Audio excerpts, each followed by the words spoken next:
Hello, dreamers. Perla here. As always, thank you for your love and support. Thank you for liking, sharing, subscribing to the channel. And if you haven't done so, go ahead and do so. We would love to have you. So this is going to be the collective reading. It's going to be quick and short. There is this energy this week where you guys are finally breaking free of someone or something. Um, for a lot of you, this does have to do with your own spiritual journey, your own spiritual path. Um, there was some type of manipulation here that was happening with either a person or group of person that wanted to use either your god-given talent or your resources, however that comes up for you, in a way to benefit themselves, right? So we're going to go ahead and we're going to use like the spirituality as a practice. You may have a gift that somebody saw the potential in it and wanted to exploit it, but in order to exploit it, they needed to lure you into a space where you were under an illusion that this was like the only way, or this is the reason why your gifts were given to you, right? And you're finally like breaking free of that and realizing that you don't need or there's no need for a middleman to connect to spirit, to connect to the divine, right? Or to utilize your gifts.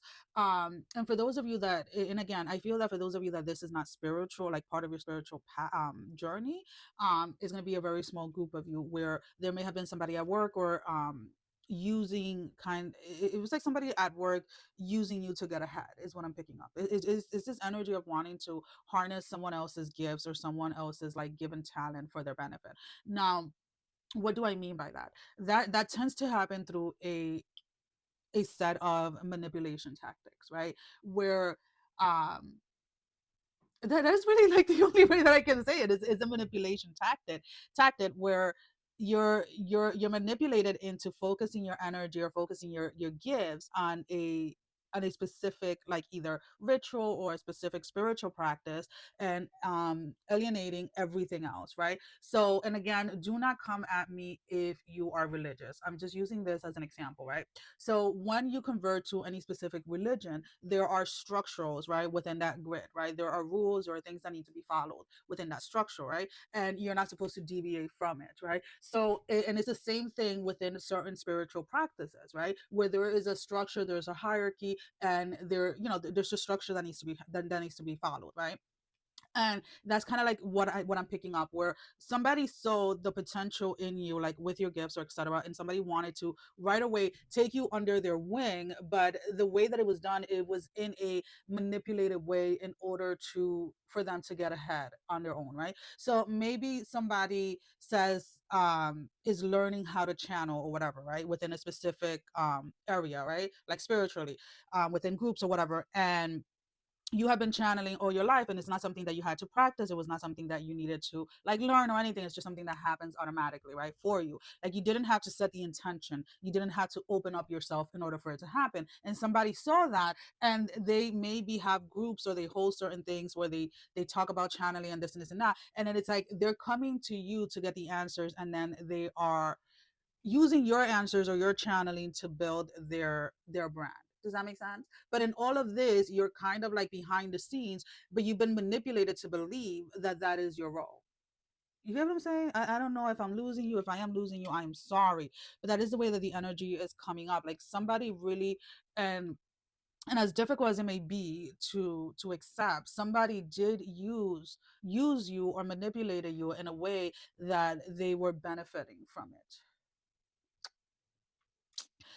For those of you that this is not spiritual, maybe not maybe for those of you that this is not spiritual, then this can apply to somebody using like your resources, somebody using your money to invest to get ahead or something of that matter, somebody using like projects that you led, ideas that you brought up, and they used it in order to get ahead. But what I do not like about this energy, and I is the fact that somebody used your whatever it is as their own.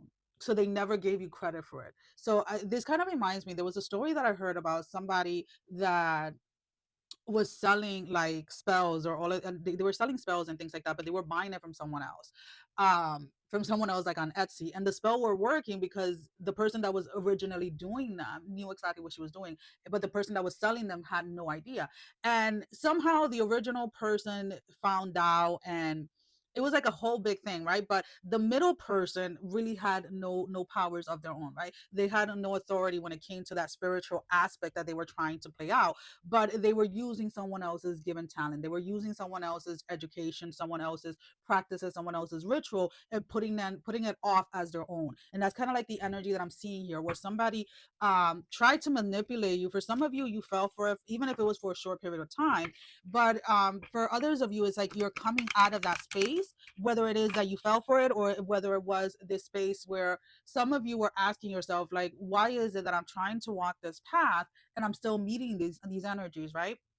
And what we have to understand is like the energies, whether you want to call them energy entities, they're going to be there no matter what.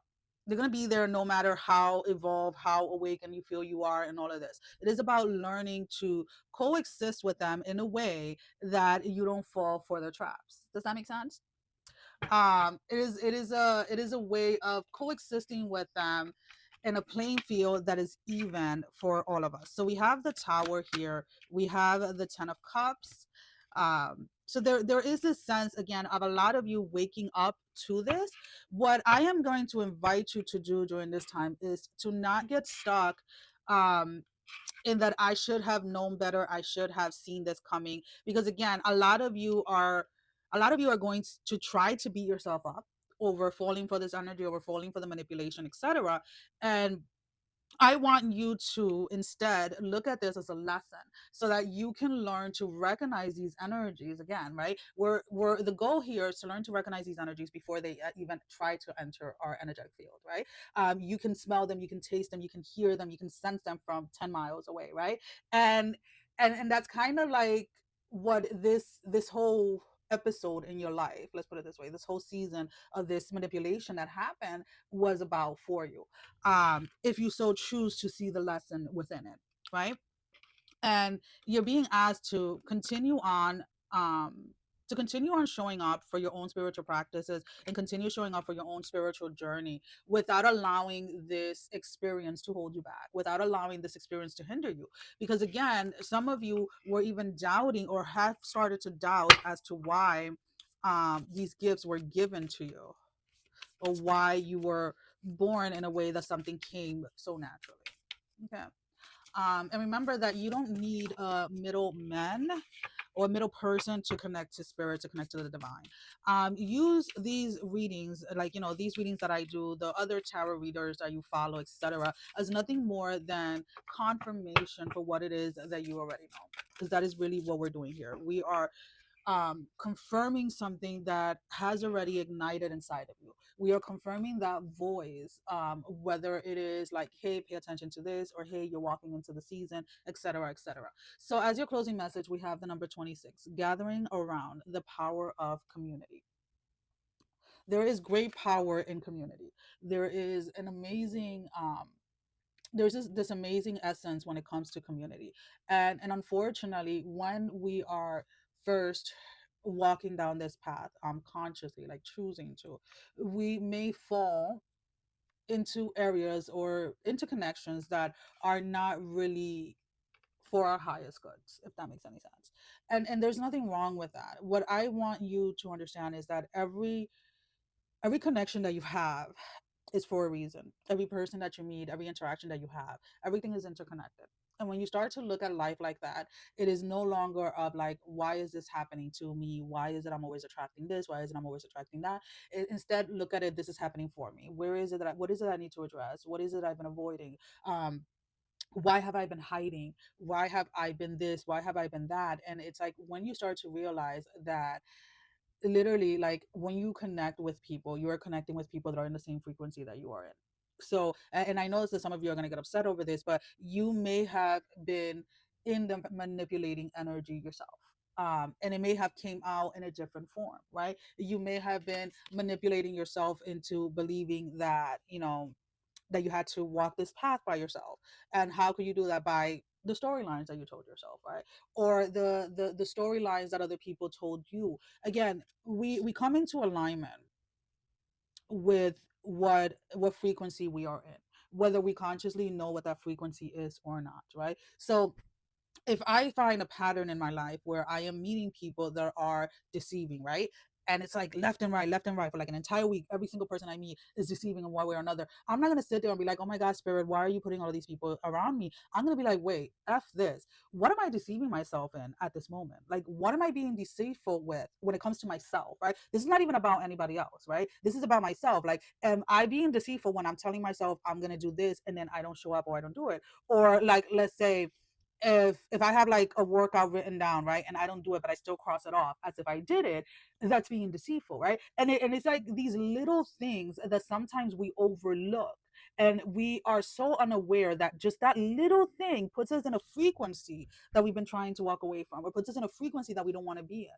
This is why being conscious, excuse me, of what it is that we are doing on a daily basis is so important. Being present in the moment is really important, right? So if you find yourself being around people that are constantly lying, where in your life are you lying to yourself? Like, are you telling yourself, oh, I can't do this, or I don't have the resources for this, or I could never do, like, these are lies that you're telling yourself, right? You're telling yourself lies, and you're giving yourself limits. So what frequencies are you connecting with? You're connecting with frequencies of people that lie, and you're connecting with frequencies of things or places and stages in your life that create limits, right, for yourself. So it is not just when we talk about these frequencies that we are connecting with, it is not necessarily about what you are doing to other people or how you're connecting to other people. It is how you are connecting to yourself and what it is that you are saying to yourself, what it is that you are feeding yourself. So please keep that in mind as you are connecting to other people, because regardless of whether you see this person as a good person or a bad person, there is a reflection of you in that individual. Alrighty. Well, that is all that I have. Sending every single one of you love, strength, and blessing, guys. Take care. Love you all. Mom. Bye bye.